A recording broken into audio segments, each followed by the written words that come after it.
नमस्कार, good morning. Update India देख रहे हैं आप और मैं हूं दीपक कुमार। बुलेटिन की शुरुआत करेंगे इस वक्त की हेडलाइंस के साथ।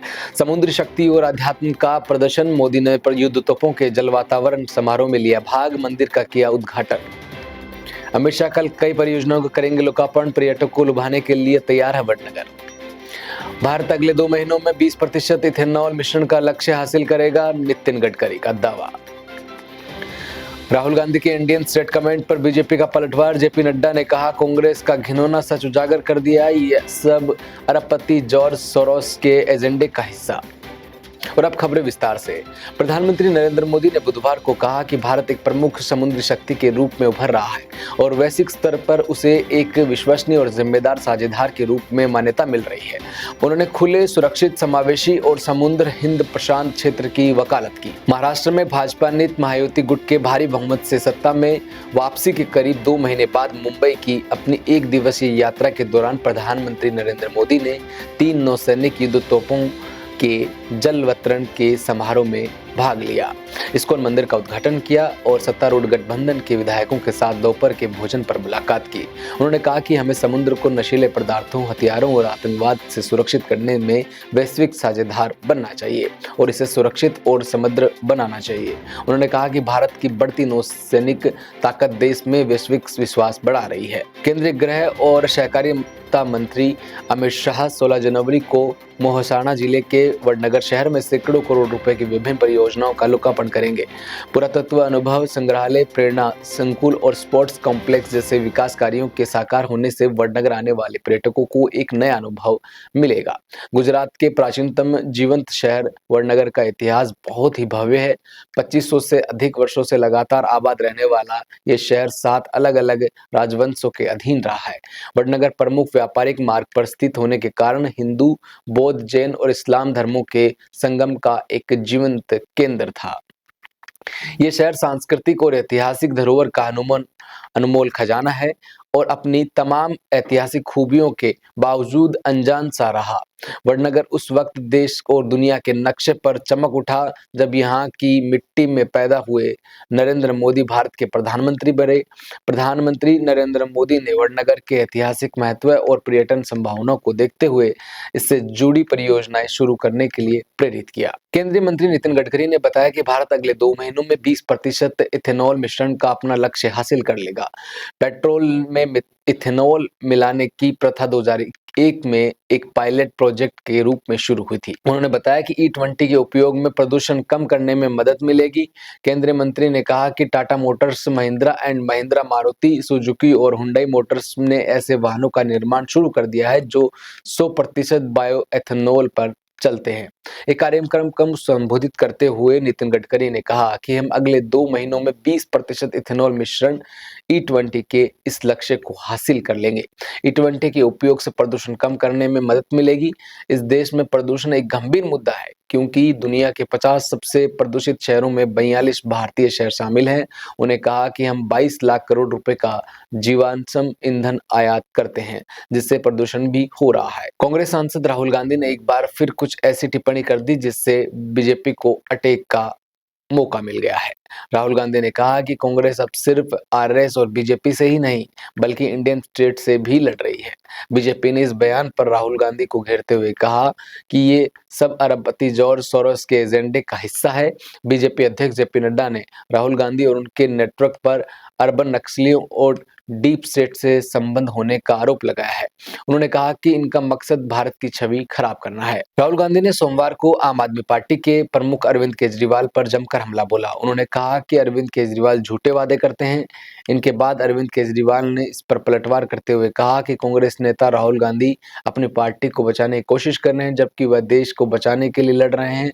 बता दें कि सीलमपुर में कांग्रेस की एक रैली को संबोधित करते हुए राहुल गांधी ने अरविंद केजरीवाल पर हमला किया था, जिसके कुछ देर बाद ही दिल्ली के पूर्व मुख्यमंत्री ने ये प्रतिक्रिया दी थी। केजरीवाल ने कांग्रेस के वरिष्ठ नेता पर कई आरोप लगाए थे और कहा कि वो उनके बयानों पर किसी तरह का कमेंट नहीं करेंगे। पंजाब और हरियाणा को जोड़ने वाली खनौरी बॉर्डर पर किसानों का आंदोलन तेज होता जा रहा है।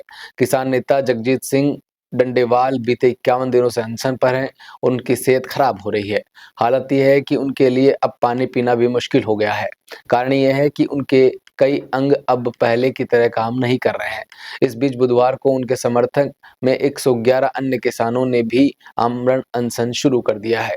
आमरण अनशन शुरू करने वाले नए लोगों ने केंद्र सरकार की नीतियों के विरोध में काले कपड़े पहने हैं और आंदोलन कर रहे हैं। अनशन शुरू करने से पहले किसानों ने प्रार्थना की।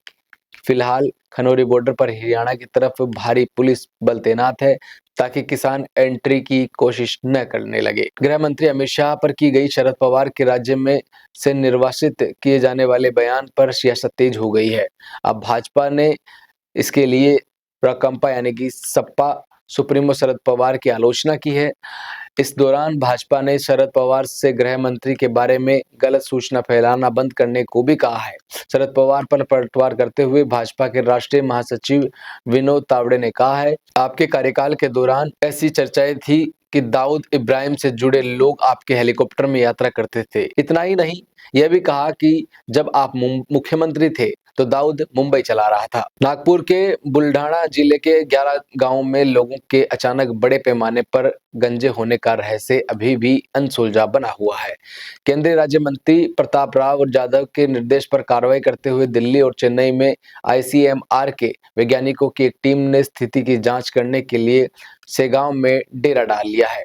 ऐसी जानकारी है कि जांच टीम में आयुर्वेद, होम्योपैथिक और यूनानी और एलोपैथी के विशेषज्ञ शामिल हैं।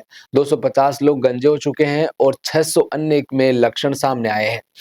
लोग 3 दिन में पूरी तरह से गंजे हो रहे हैं। नागपुर के बुल्ढाना जिले के 11 गांव में लोगों के अचानक बड़े पैमाने पर गंजे होने का रहस्य अभी भी अनसुलझा बना हुआ है। केंद्रीय राज्य मंत्री प्रताप राव जाधव के निर्देश पर कार्रवाई करते हुए दिल्ली और चेन्नई में आईसीआर के वैज्ञानिकों की एक टीम स्थिति की जांच करने के लिए सेगांव में डेरा डाल लिया है।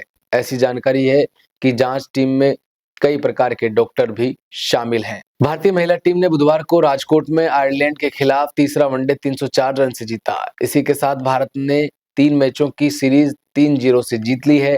टीम की रनों के लिहाज से ये सबसे बड़ी जीत है। पिछला रिकॉर्ड 249 रन का था, जबकि टीम ने 2017 में आयरलैंड को भी हराया था।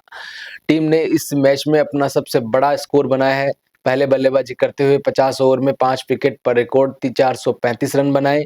3 दिन पहले भारत ने आयरलैंड के ही खिलाफ 370 रन बनाए थे। ये विमेंस वनडे क्रिकेट का चौथा हाईएस्ट स्कोर है। हाईएस्ट स्कोर का रिकॉर्ड न्यूजीलैंड के नाम पर है।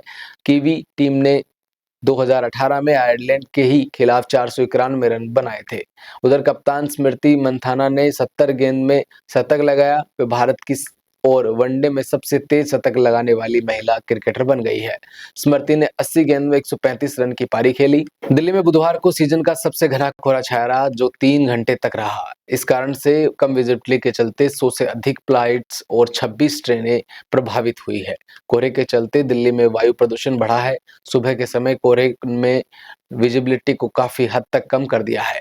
दोपहर में कोहरा थोड़ा कम हुआ, लेकिन शाम होते होते कोहरा फिर से शहर पर छा गया। उधर जम्मू कश्मीर में 16 जनवरी को ऊंचाई वाले क्षेत्रों में हल्की बर्फबारी हो सकती है।